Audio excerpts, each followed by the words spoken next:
محمدا عبده ورسوله لا نبي بعده.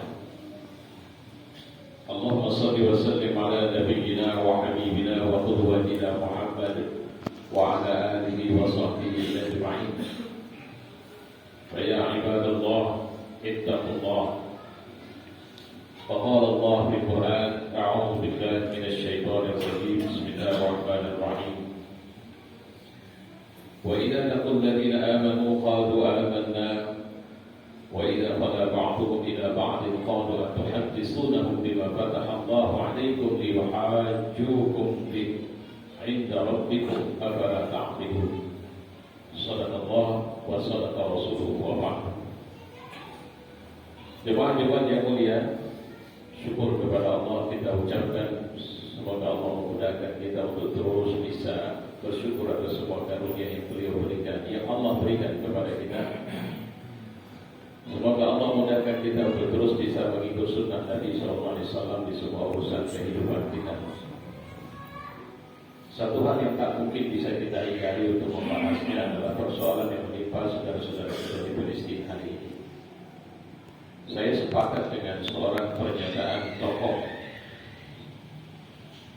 Ustaz dari Kuwait yang sering dinisbahkan dengan kelompok Salafi.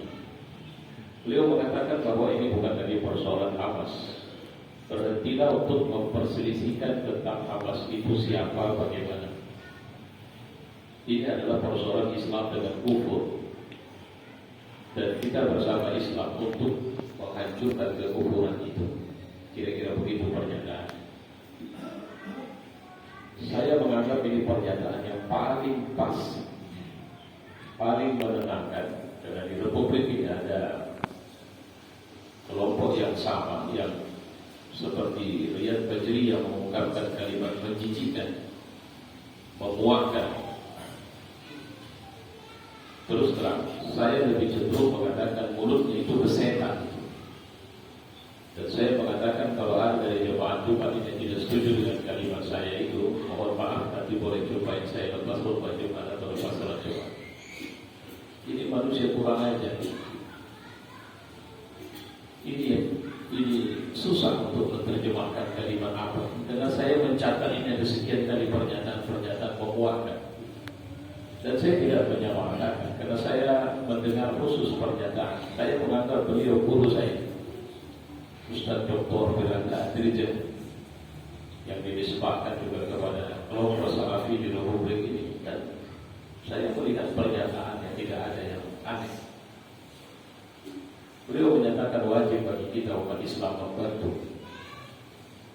Terlepas dari, kalau saya tangkap dari begitu banyak penjelasan, terlepas dari perselisihan kita dengan kelompok ini, tidak prioritas lagi. Nah, begitu kira-kira. Jangan tanya Hamas apa akidahnya, ini apa, semua itu urusan lain.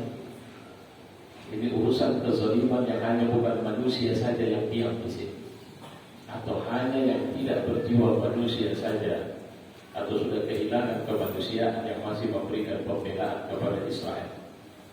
Dan manusia paling bodoh dan pengecut saja kalau saya mengatakan yang masih mempersoalkan siapa itu Hamas, kenapa mereka, dan bla bla bla bla. Karena saya terus terang, saya punya pengetahuan yang saya pikir tidak bisa dikatakan bodoh dalam urusan ini. Saya mohon ampun kepada Allah. Mohon maaf kepada jemaah memulakan khutbah dengan pernyataan ini, karena terus terang saya sangat galau ya. Tak tahu lagi. Saya sering bertanya ke jemaah, apalah kira-kira bisakah Israel, Zionis, mal'un, laknatullah itu disamakan dengan binatang hari ini? Sebagian besar bilang bisa, saya bilang tidak. Karena binatang lebih mulia dari mereka hari ini. Quran saja itu sampai-sampai mengatakan itu lisan para nabi mereka melaknat mereka. Ketika dikatakan kepada mereka yang beriman kepada Al-Quran, mereka bilang kami beriman kepada kitab yang diturunkan kepada kami. Lantas Allah bilang sama mereka, kalau memang kalian beriman, kenapa kalian bunuh nabinya? Saya bisa melukiskan karakter manusia keji. sambil jalan saya terus mengikuti perkembangan pemerintahan. Tadi sampai kemarin saya melihat di TV One bagaimana mereka melakukan teror. Tidak ada tempat aman lagi di Gaza, secara khusus Gaza. Masjid sudah lebih dari 37 masjid hancur. Bukan sekedar hancur, rata dengan tanah. Rumah sakit tak ada yang selamat. Yang terakhir yang viral tadi kemarin, karena kemarin sekitar pukul 5 waktu Gaza, itu dilakukan pemboman di sekeliling rumah sakit Indonesia. Itu targetnya menteror. Kontainer berisikan minuman, air mineral itu di roket, hancur. Ambulan berisikan orang sakit dibom. Sekolah hancur, universitas dihancurkan, rumah-rumah pemukiman penduduk dihancurkan. Dan mereka mengatakan karena Hamas, mereka selalu menempatkan Hamas sebagai monster, teroris, menjijikan yang harus dibasmi bersama jika kalian berada. Itu kata Netanyahu. Sementara dia adalah monsternya.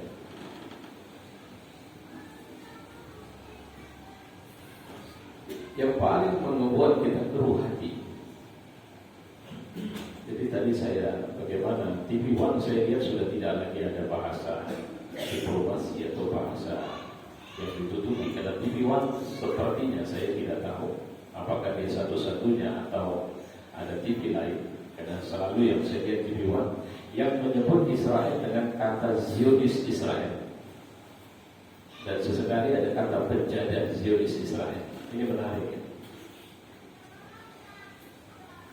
Amerika sebagai sebuah negara yang kabarnya adalah negara kampiun demokrasi, kali ini demokrasi mereka matikan di sana. Para pemimpinnya secara biadab memberikan dukungan secara politik, militer, dan keuangan terhadap Israel. Diperkirakan lebih dari 200 triliun. Satu kapal perang dengan satu kapal selam tempur, 2.000 marinir. Mereka kirimkan terang-terangan, dan setiap ada resolusi yang merugikan Israel, mereka veto. Lemah hati rasanya. Saya terus jujur saja saya panggil lagi saya ceramah belakangan. Tahu mau ngomong apa? Bagaimana seorang dokter memegang anak bayi dengan mengatakan, jangan kalian pikir anak ini tidur, dia meninggal. Di mana demokrasi kalian? Di mana kemanusiaan kalian? Ya. Di satu titik kesedihan ini sangat luar biasa. Di titik lain ada bisyarah, ada berita-berita gembira yang disampaikan kepada kita, khususnya dari para pejuang, bahwa sebenarnya Abu Ubaidah misalnya, pemimpin dari Brigadir Al-Qassam, itu pernah bilang, sekali saja. Sekali saja Netanyahu bicaralah jujur kepada rakyat dan kepada dunia. Sekali saja bilang berapa tentara yang sudah mati, bilang berapa tankmu yang sudah hancur, bilang berapa pantermu yang sudah hancur, dan katakan kepada dunia berapa tentaramu yang hilang dan disandera oleh kami. Sekali saja, jujurlah di situ. Makanya saya mencoba menenangkan diri saya dengan mencoba membelah perhatian saya. Satu titik saya memperhatikan kebiadaban, kekurang ajaran, kebrutalan yang dimainkan oleh Zionis Israel bersama Amerika. Dan sebetulnya saya mengatakan bersama Amerika karena pemerintah Amerika terang-terangan tidak tahu malu itu. Jadi kalau saya bilang sebodoh-bodohnya kita jadi pengamat warung kopi saja, walaupun sudah banyak warung kopi berpintar-pintar sekarang. Kita bicara dengan dua perang, Rusia melawan Ukraina dengan Israel mencoba menghabisi Palestina. Di situ saya sudah tidak dapat betapa biadabnya peradaban yang dibangun Amerika dan kawan-kawan. Mereka memakai standar ganda. Dan mereka memaksa siapa saja untuk ikut kepada kelompok mereka jika tidak mau.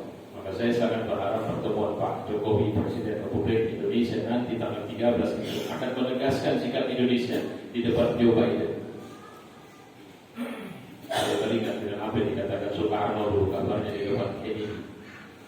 Saya cuma 60 juta rakyat saya, tapi kami beradab dan tahu cara menerima tamu. Itu dengan kisah di balik itu, dan hampir saja dia dilecehkan oleh Presiden Amerika waktu itu. Tapi ini loh Indonesia. Saya berharap Pak Jokowi bisa menegaskan itu. Jemaat-jemaat yang mulia, saya mohon maaf untuk mengatakan bahwa sangat aneh. Jadi kalau boleh saya mengatakan, ada orang mengatakan, saya selalu berulang mengatakan, apakah mereka layak kita kasihani saudara-saudara kita di Palestina? Selalu jawaban yang saya dapat adalah ya. Oke, saya mau tanya lagi, apakah saudara-saudara kita di Palestina yang layak dikasihani atau kita yang layak dikasihani? Dan semuanya menjawab kita yang layak dikasihani. Dua jawaban ini tentu dengan pemahaman yang berbeda. Yang pertama, meyakini bahwa jawabannya tidak salah ketika pulang kepada penderitaan demi penderitaan. Kemarin sore saya bicara dengan salah satu tokoh Mercy, dan dia mengatakan ini A1 Ustaz. Saya dapat info langsung dari teman-teman yang masih di sana. Saya tanya peristiwa di sana, apa jawabannya? Berhari-hari Bang, kepada beliau, jenazah itu tidak bisa kami kuburkan. Ini rumah sakit Indonesia. Kemarin Jabalia itu yang tewas sampai 500 orang lebih itu kan dibawa ke rumah sakit Indonesia itu jenazah. Berhari-hari kami tidak sanggup menguburkan, tapi tidak ada bau bangkai di situ.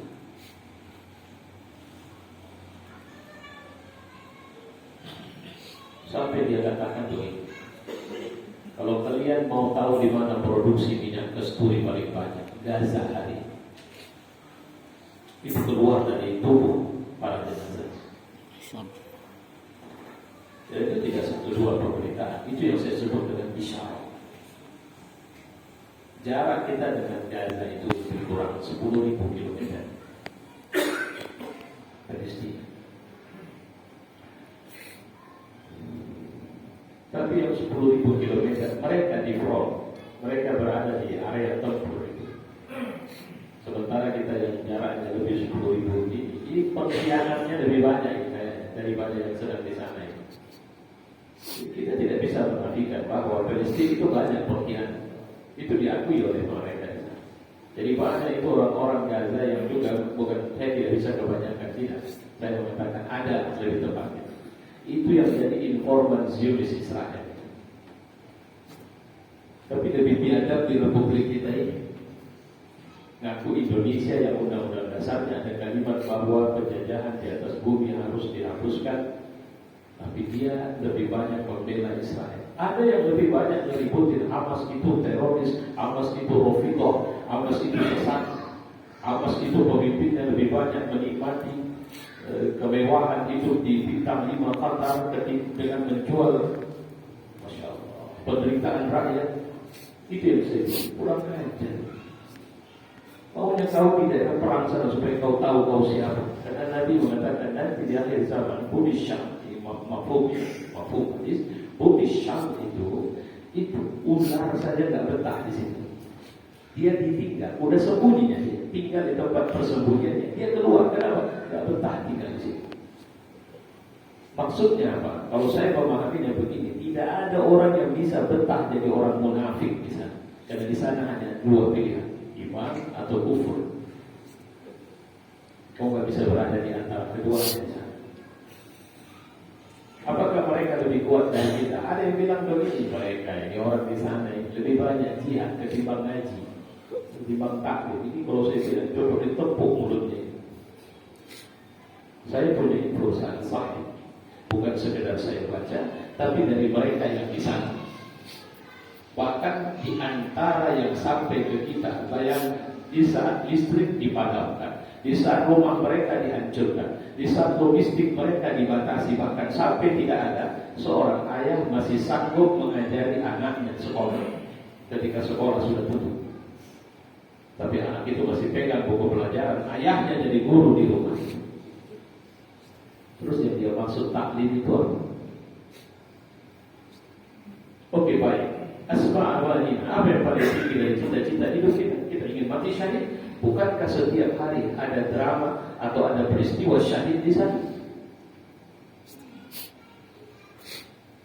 Coba bandingkan anak kita berusia 10 tahun dengan 10 tahun di sana. Sampai kepada kita video seorang anak kecil yang di bawah 10 tahun, dia mentalkinkan adiknya yang sedang sakaratul maut. Bandingkan dengan anak 10 tahun di negeri kita. Seorang ayah dengan tenangnya menggendong bayinya yang sudah meninggal, dan dia mengatakan alhamdulillah, alhamdulillah, Allah kasih karunia anakku ini syahid. Bandingkan dengan ayah-ayah yang punya bayi di sini. Itu yang harus kita pahami itu. Kenapa orang-orang kafir di negeri-negeri barat bisa menangis terseduh-seduh melihat ketegaran mereka, sementara kita di sini ada yang mencemooh dengan mengatakan sayangnya akidah mereka Rafidhah. Saya kadang seperti seorang pemimpin Syiah itu yang marah, dia di satu media bilang begini, baiklah, kami Syiah bantu mereka. Ada berapa sultan kalian bantu? Ada berapa emir kalian bantu? Ada berapa raja dan ada berapa presiden Sunni membantu Palestina hari ini?